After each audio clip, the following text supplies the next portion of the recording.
And pharma industry is looking at now omni-channel distribution, which includes e-pharmacy as a far-reaching medium to reach the real patients. Any supply chain has two main KPIs to survive. One is the customer service level. How many customers the supply chain is able to service out of 100? Is 98, 99, 95? So there is one KPI. Higher the better. And second is at what cost you are servicing those customer orders. So these two things drive the efficiency in end-to-end supply chain.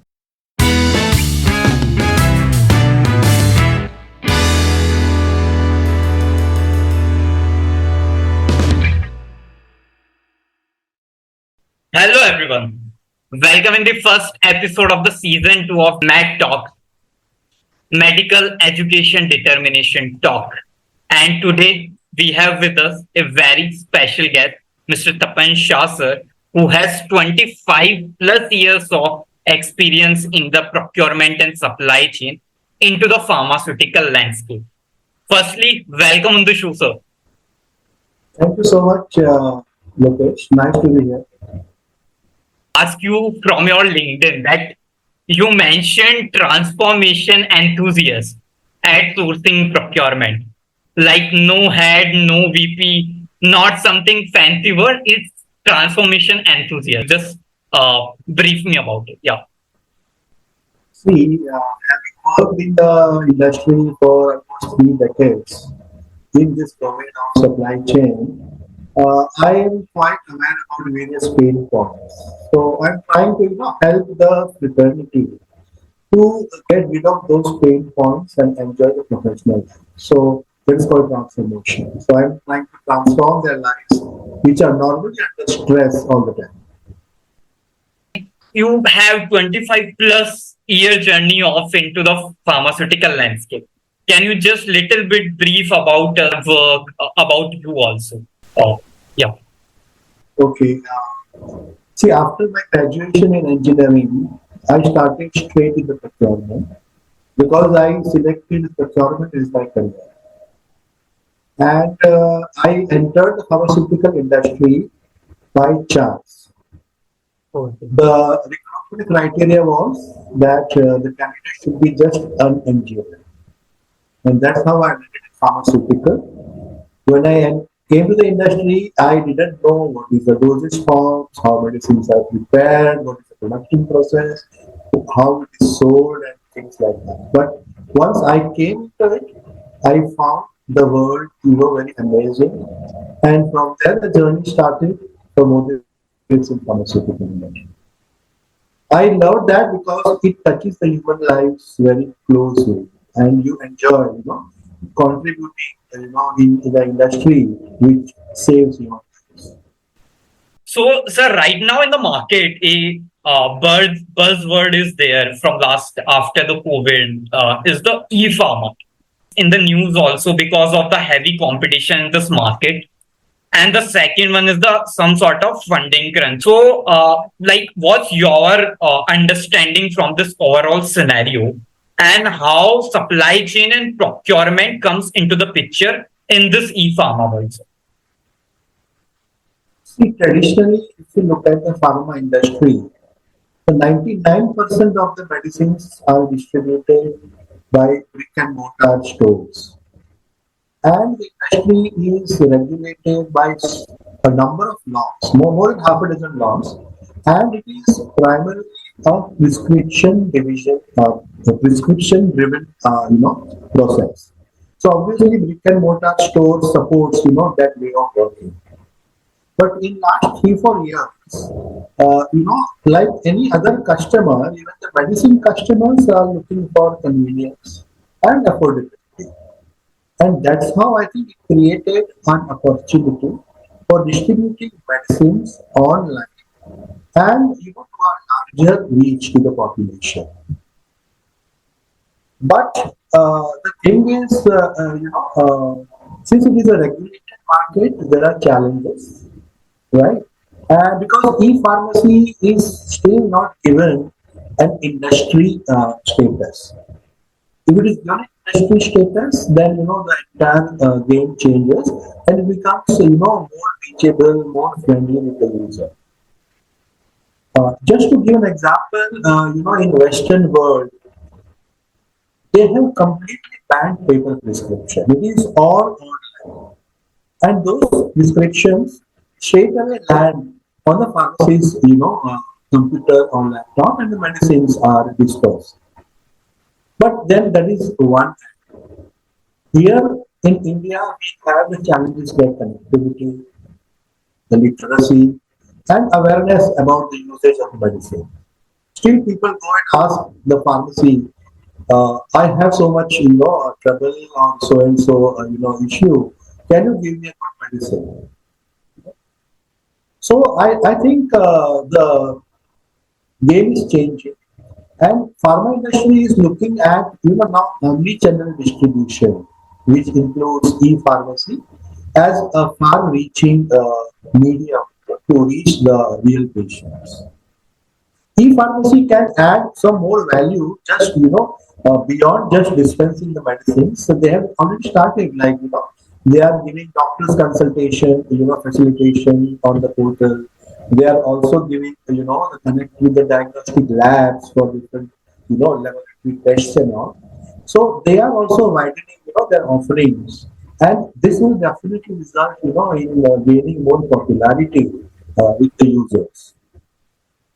And no pharmaceutical manufacturer can now ignore e-pharmacy, as one of the distribution channels they have for the business growth. If we go into the pharmaceutical side, like procurement and supply chain is is a very important factor, a important picture for a pharmaceutical firm. So, how a pharmaceutical firm can increase their efficiency and efficiently manage their process flow? Yes. See, Lokesh, any supply chain has two main KPIs to survive. One is the customer service level. How many customers the supply chain is able to service out of 100? Is 98, 99, 95? So that is one KPI. Higher the better. And second is at what cost you are servicing those customer orders. So these two things drive the efficiency in end-to-end supply chain.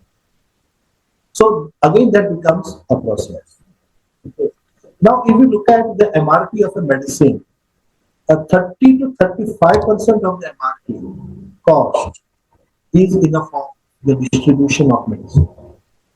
So you can imagine, the downstream supply chain is adding a lot of cost burden on the entire supply chain process.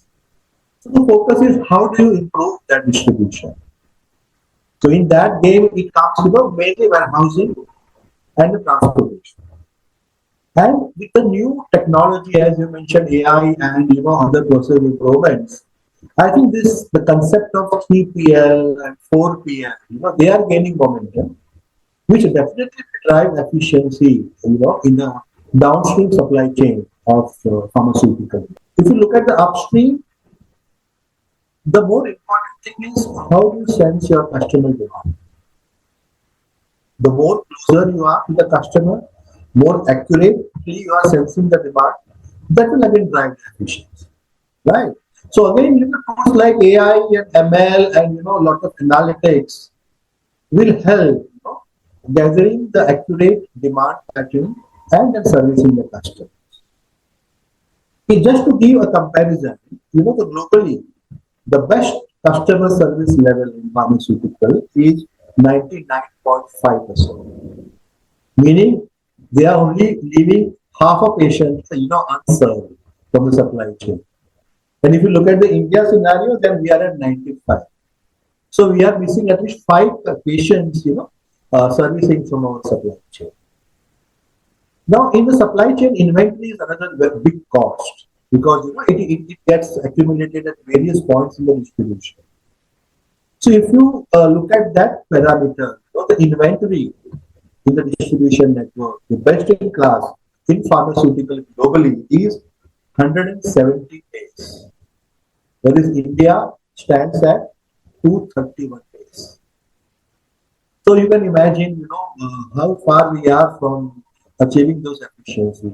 On one side, our customer service level is low, in spite of having a higher inventory on distribution network. So I think these will drive, all the operational efficiency initiatives by technology as well as the processing. Like, when like in the last meeting we were discussing about what's the role of MR, because we are we are in the pharmaceutical landscape where MR is a important factor whenever you consider the sales and other overall process of a pharmaceutical company. So how MR is uh, comes into the picture of supply chain and procurement side of drugs. See, our medical rep is a direct customer facing element of the supply chain. Agree. It is the most closest to the customer, right? So it becomes very important that how effectively they do the demand sensing. Because demand sensing is the only input for any supply chain to churn and go ahead and service the customer. So their role is very much critical because they work as a demand sensors to the supply chain of the organization. Uh, See, there are two things. There are some companies which do not have any amount, but still they are doing business. But then they have developed some innovative ways of doing that, which capability is very rare to see and develop by many organizations. So let us not talk about the exception. Let us consider MR are our eyes and ears of the supply chain of any pharmaceutical. And if we look at the various disciplines or the therapy areas, there are so many therapy areas. And one MR cannot be specialist across all therapy areas. Right? So for each therapy, you need a lot of smart and enthusiastic MRs. Just to give an example, see, they engage the doctors, right? And they help creating awareness about the products to the doctors. And that's how they influence the prescription generation for the company, right? So first thing is they are, like a living document of the product's information to the doctors. And becomes very important that how they engage doctors. Because normally the performance of an MR is measured like how many doctors he visits in a day. Normally. But then that doesn't drive the real value within the supply chain.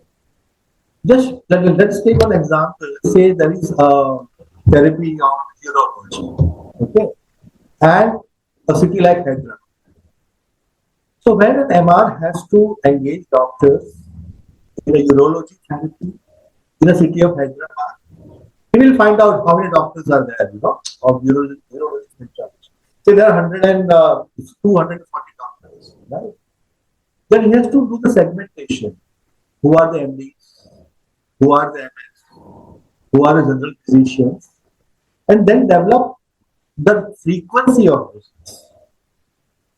See, more he visit a specialist doctors, there is a more opportunity he's trying to evolve. So, like, uh, so I am just graduated from my Bachelor of Pharma and MBA. Okay. So I have, during my college days, like every student was like that, what I have to pursue, what very less percentage of the people know about was the career options in the procurement and supply chain side of pharmaceutical. And like we have discussed in these uh, 20 minutes is a very good opportunity for a student when he or she is entering into this procurement side of pharmaceutical industry. So, like, what's your thought process behind this? And according to you, what are the current job profiles for a fresher in procurement? And what will be the future trends? Like, what are the key skills he has to follow? See, many pharmacy graduates, I will divide them into two groups. One are, the total science-based inclination and, R&D and, those aspects. So for them, I think R&D and lab, is the ideal place to be. But I would encourage to select a techno-commercial field like supply chain or procurement, where you can apply your pharmacy knowledge on a business acumen, right? So you're combining the two elements, and then you see the miracle, and you will really enjoy that.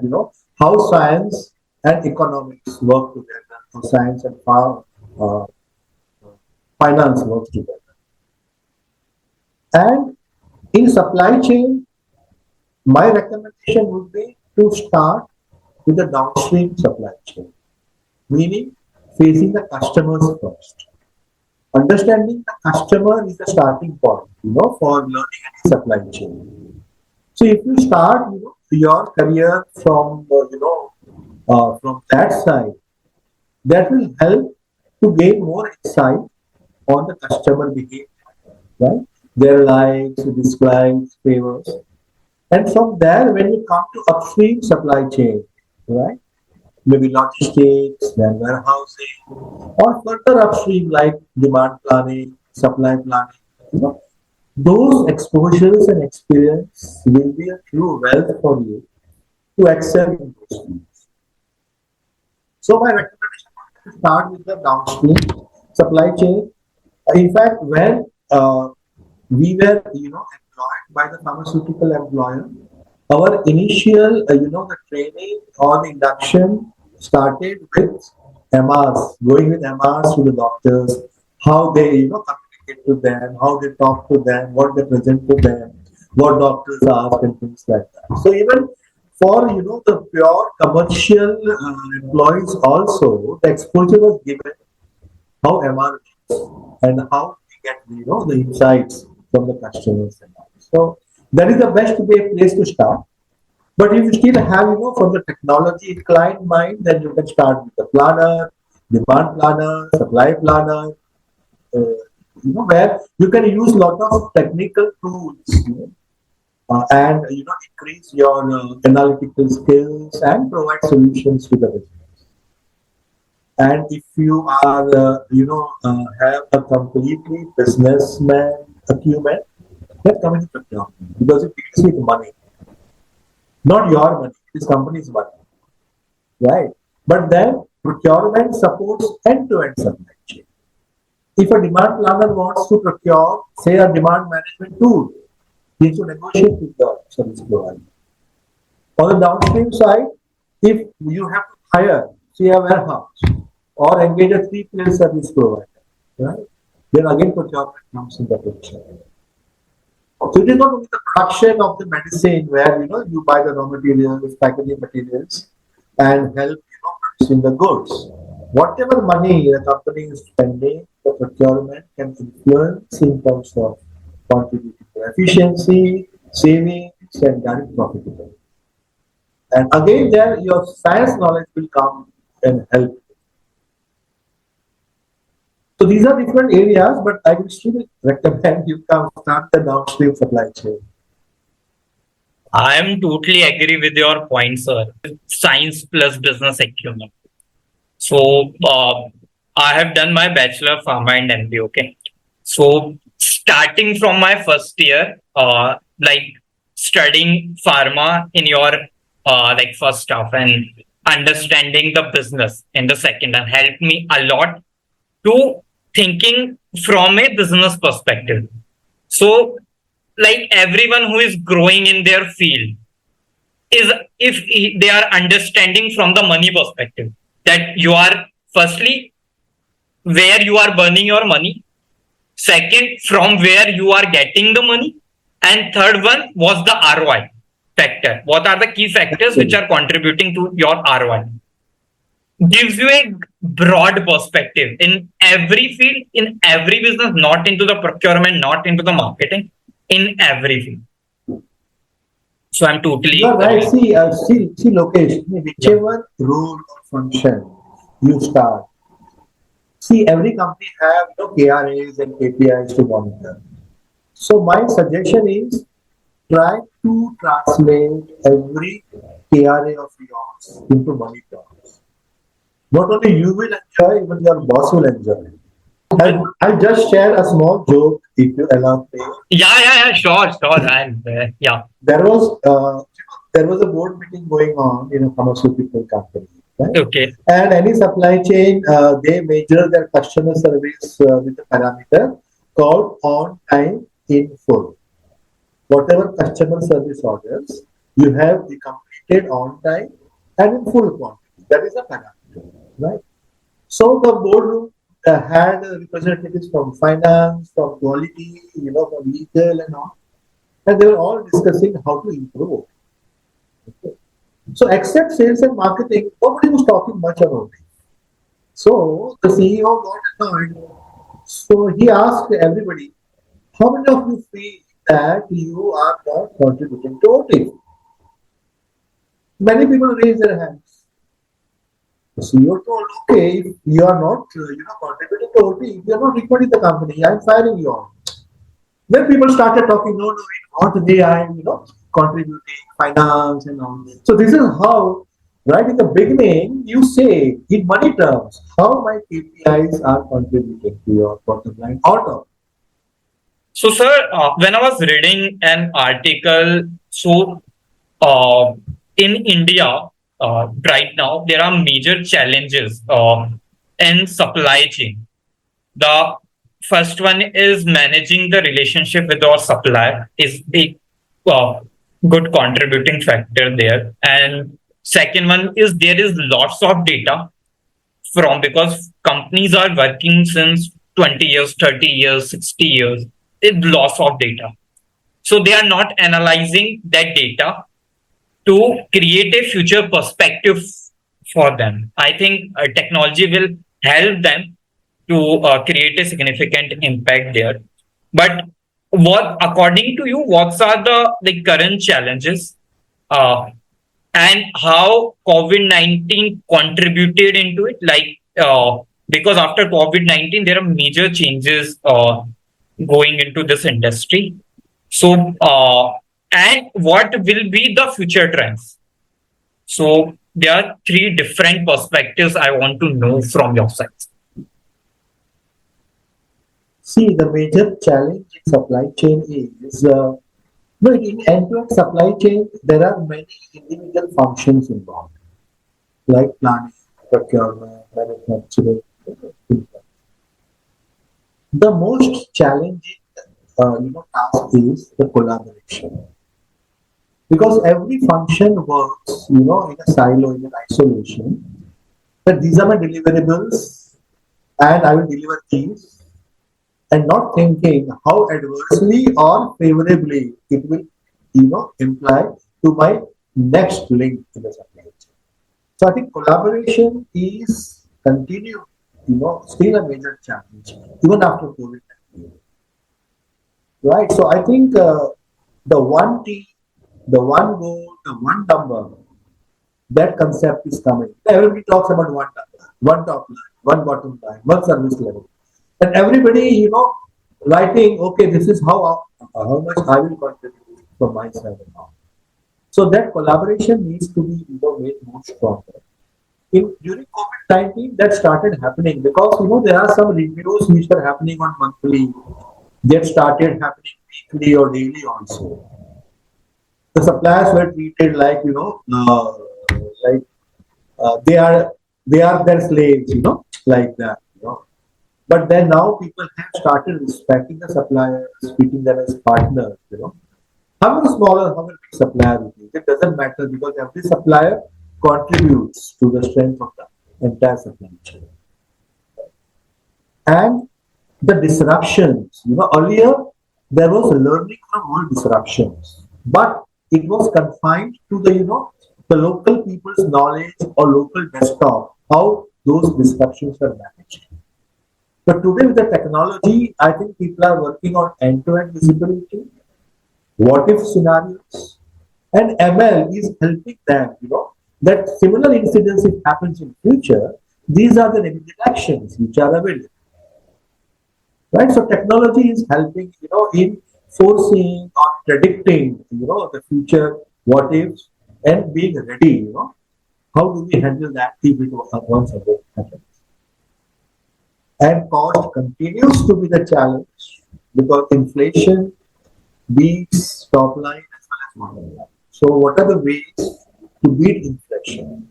You may be in whatever business, pharma or not pharma, but then inflation adversely impact everybody, including the customer. So you should have innovative strategies. Right? The goal should be how do I always remain lower than inflation?